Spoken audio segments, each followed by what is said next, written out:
Good morning friends, hope you all are doing well. Students, आज हम एक बहुत इंपॉर्टेंट टॉपिक के बारे में बात करेंगे जो है सॉलिड वेस्ट मैनेजमेंट।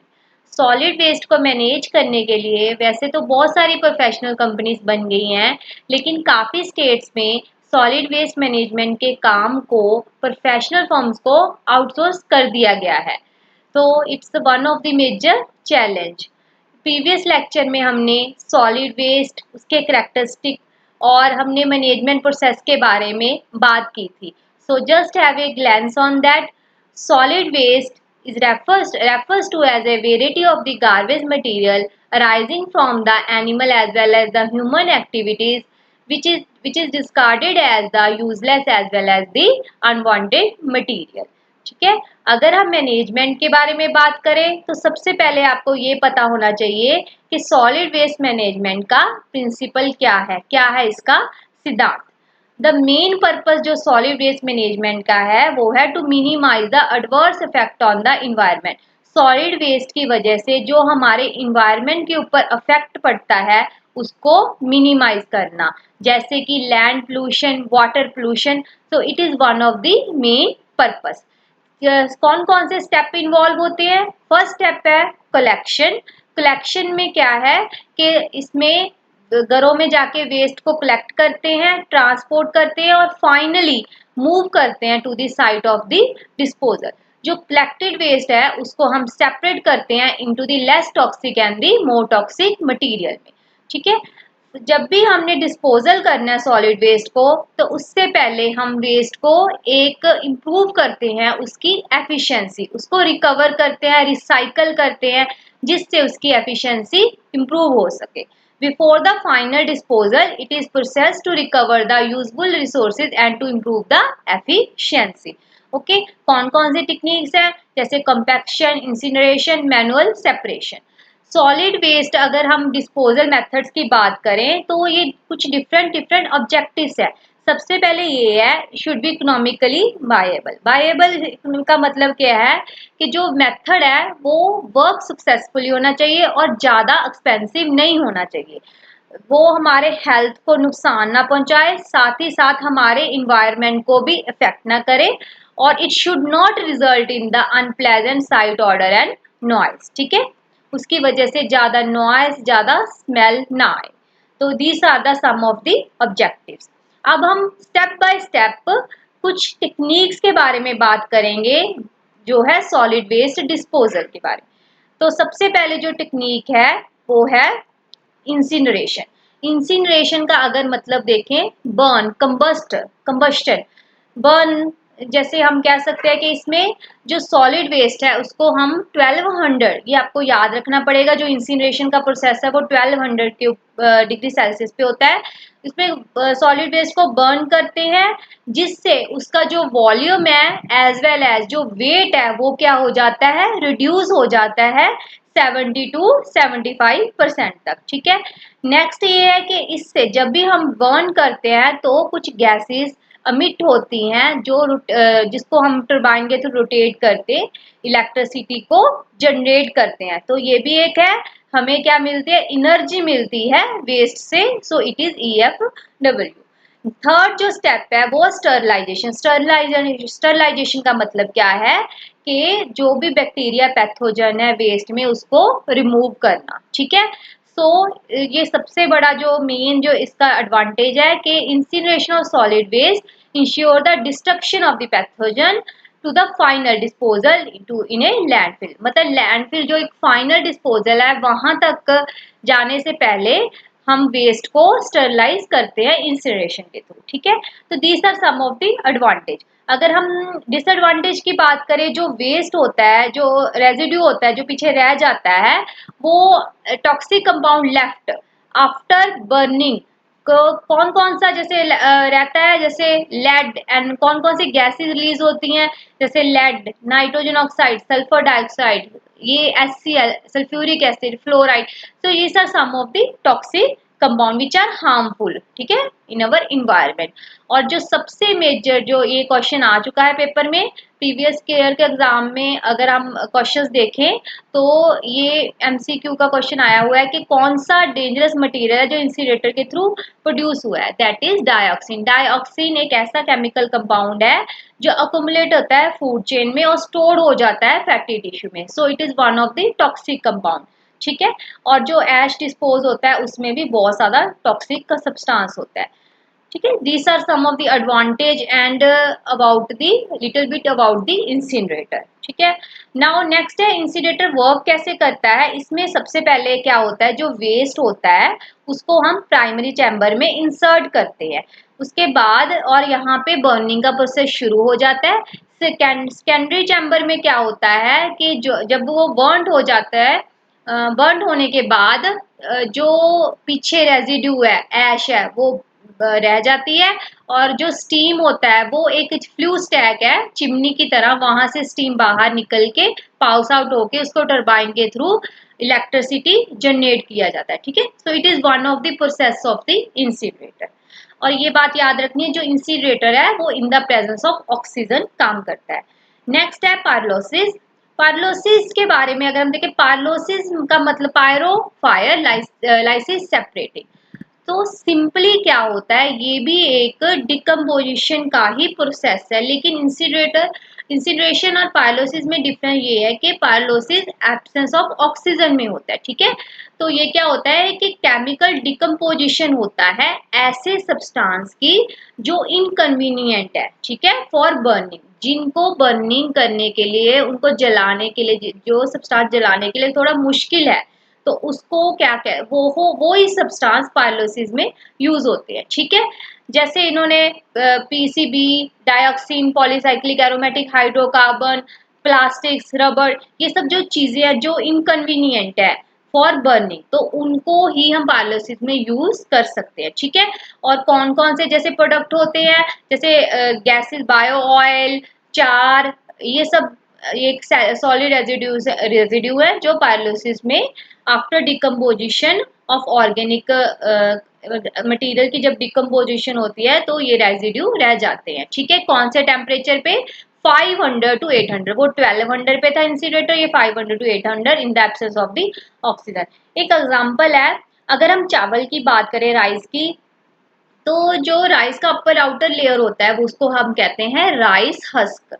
आजकल क्या होता है कि उसको एज ए मतलब लोग क्या करते हैं, उसको बर्न करते हैं in the waste land, in the open और द वेस्ट लैंड, जिससे क्या होता है, अगर उनको ये नहीं पता कि वही राइस हस्क में इतनी ज्यादा क्लोरोफिक वैल्यू होती है कि वो आगे जाके मतलब फ्यूल में भी कन्वर्ट हो सकता है, लेकिन उसको क्या करते हैं, बर्न करते हैं।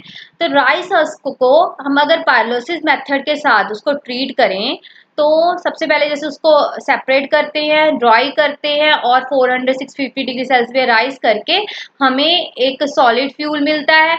अगर हम जो गैसेस निकलती हैं उसको कंडेंस कर दे तो एक बायो लिक्विड फ्यूल मिल जाएगा, जो जैसे रिंकल्स वगैरह उसको एक्सट्रैक्ट करता है, स्क्रैचेस, रिंकल्स वगैरह को एक्सट्रैक्ट कर देता है। ठीक है, बायो ऑयल। तो ये एक प्रोसेस है। ठीक है, अगर हम राइस हस्क को पायरोलिसिस करें तो char bio oil, these are the products of the pyrolysis. ठीक है, अगर हम कुछ एमसीक्यू क्वेश्चन है, फर्स्ट क्वेश्चन ये है कि कौन सा मेथड यूज होता है प्लास्टिक और रबर डिस्पोजल के लिए। तो सिंपली इसका आंसर आपने टिक करना है पायरोलिसिस, क्योंकि पायरोलिसिस ऐसा मेथड है जो उन मटेरियल के लिए यूज होता है जिनको बर्न करना मुश्किल हो जाए। ठीक है, इनकन्वीनियंट फॉर द बर्निंग।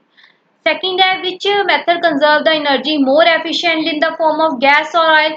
कौन सा ऐसा मेथड है, दैट इज पायरोलिसिस। ठीक है, हमें इस मेथड से तो जैसे बायो ऑयल, बायोचार, ये सिन गैस, ये सब चीजें हमें हमें मिलता है। ठीक है, एनर्जी क्या हो जाती है, मोर एफिशिएंटली कंजर्व होती है इन the form of these products.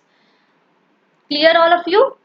Next अगर हम थर्ड प्रोसेस की बात करें, दैट इज गैसिफिकेशन। गैसिफिकेशन भी एक थर्मोकेमिकल प्रोसेस ही है जैसे पायरोलिसिस है, लेकिन ये प्रोसेस लेस ऑक्सीजन की प्रेजेंस में करता है। इसमें सिंपली क्या होता है कि जो बायोमास है उसको हम क्या करते हैं, जलाते हैं in the presence of the heat, मतलब डिकम्पोज करते हैं in the presence of the heat.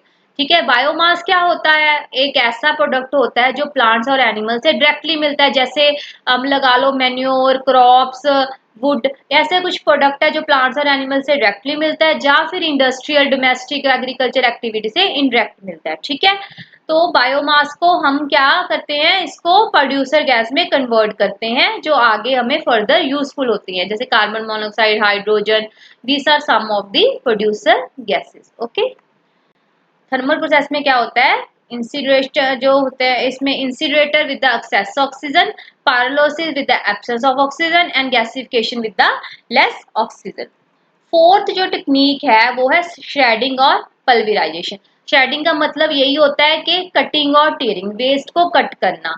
Pulverisation का मतलब होगा वेस्ट को क्रश या ग्राइंड करना ग्राइंडिंग मशीन के थ्रू। जैसे इस पिक्चर में दिया हुआ है, जो ग्राइंडिंग मशीन है वो वेस्ट को क्रश कर रहा है। ठीक है।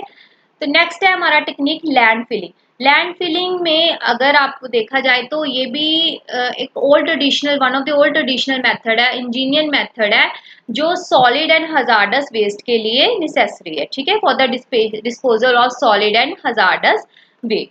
इसमें अगर हम देखें तो लैंडफिल टू टाइप्स का होता है। एक तो सिक्योर लैंडफिल्स होता है, ये इंपॉर्टेंट है, ये पेपर में जैसे इसका एमसीक्यू बन जाता है कि secure landfill is used for the hazardous waste, और जो सैनिटरी लैंडफिल है वो म्यूनिसिपल सॉलिड वेस्ट के लिए वगैरह के लिए वेस्ट के लिए यूज होता है, जिसमें हम clay liner clay liner use करते हैं, जिससे जो भी वेस्ट है वो बाहर लीक ना हो सके। ठीक है, टू आइसोलेट उनको, जिससे क्या होता है जो भी वेस्ट ट्रैश पड़ा है वो सेपरेट रहे।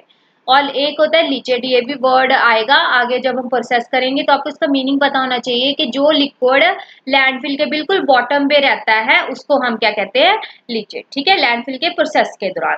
तो अगर हम पर्पस की बात करें या फिर हम इसके प्रोसेस की बात करें, तो सिंपली आप ये डायग्राम देख लो, इसमें क्या दिया हुआ है कि हमने एक पिट है उसको डिग कर दी। ठीक है, ये पिट है एक डिग कर दी, डिग करने के बाद इसमें हमने वेस्ट को, जो भी गार्बेज वेस्ट है उसको क्या कर दिया, डंप कर दिया। साथ में हमने क्या किया, क्ले लाइनिंग यूज किया, जिससे क्या होता है लीकेज बाहर ना आ सके। ठीक है, और जो भी वेस्ट है लीचेट है वो नीचे ही रह जाए। ठीक है, जो भी लिक्विड है, वेस्ट है, लीचेट है, वो नीचे ही रह जाए। उसके बाद उसको कवर किया सैंड से, और फाइनली हमने टॉप मोस्ट लेयर जो भी है उसको कवर किया टॉप सॉइल के साथ। ठीक है, तो इस तरह से हमने लेयर बाय लेयर कवर कर दिया। उसके जब हमने कवर किया तो एक एनारोबिक प्रोसेस शुरू हो जाएगी। ठीक है, एनारोबिक प्रोसेस में क्या हो जाएगा, तो जो कुछ मिथाजोनिक बैक्टीरिया है वो रिलीज करेंगी गैसेस, जैसे मीथेन, कार्बन डाइऑक्साइड, और वो गैसेस आगे जाके किसमें आगे फर्दर आगे यूजफुल होंगे। ठीक है, तो सिंपली आपने क्या करना है, देखो कि इसमें when landfill is layer and clay, इसमें क्या किया इन्होंने, क्ले की एक लाइनिंग लगा दी और लेयर्स ऑफ सॉइल के साथ कवर कर दिया। उसके बाद तो जिससे क्या लीकेज ना हो सके, और जो लीचेट है उसको, जो नीचे रह जाता है उसको स्टोरेज टैंक के साथ पंप आउट कर दिया, और जो भी गैसेस रिलीज होती हैं जैसे उसको further as a fuel use किया जाता है, टरबाइन के साथ रोटेट किया जाता है और इलेक्ट्रिसिटी को जनरेट करते हैं। ठीक है, तो ये पूरा एक प्रोसेस है लैंडफिल का। और जो गैसेस है इसकी कंपोजिशन बताई हुई है इस टेबल में, जो लैंडफिल, जिसको हम लैंडफिल गैस बोल देते हैं, कितना अमाउंट, कितना परसेंटेज ऑफ गैस रिलीज होता है। ओके, एक बार आप ये चार्ट देख लेना।